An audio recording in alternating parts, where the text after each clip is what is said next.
So Turki Alalshikh not only is taking over boxing, but Turki Alalshikh is making an impact on football as well by closing a deal with NFL players, Tom Brady, for a flag football league where these guys will actually be playing. You got to know he got a lot of money when he can make retired guys and guys who are actually play in his league. He's also making a splash with soccer. You know, Saudi Arabia, they're paying top dollars for soccer players. I think a couple of them is making over $1 billion. But what I recently seen is that, so that's soccer, football, boxing. I also just seen some content with Dave Chappelle, and it was called Riyadh Season Comedy. Riyadh Comedy.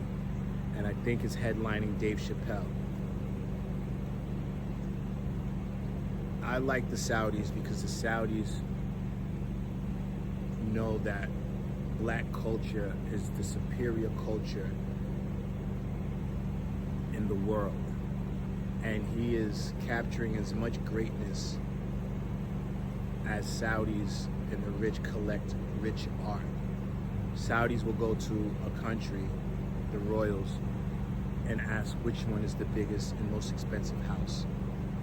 They'll buy that house and the 2 houses next to it, just so that they can spend the night. They will go to an art gallery and say, which is the most expensive art? And they'll say, this picture, and buy every single painting from that collector in history, just to say they own it. The way I see the Saudis and American culture in sports is that the whole thing is a piece of art that they are purchasing. I like what he's doing. People are getting paid. But look at the face on Dana White.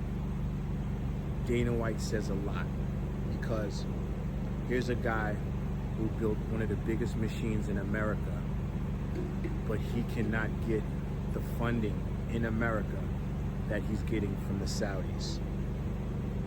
The distaste in his face for having to even do business with the Saudis is clear on his face. But Dana White can't turn to a guy that looks just like him and say, can I get $1 billion to start anything? Says a lot.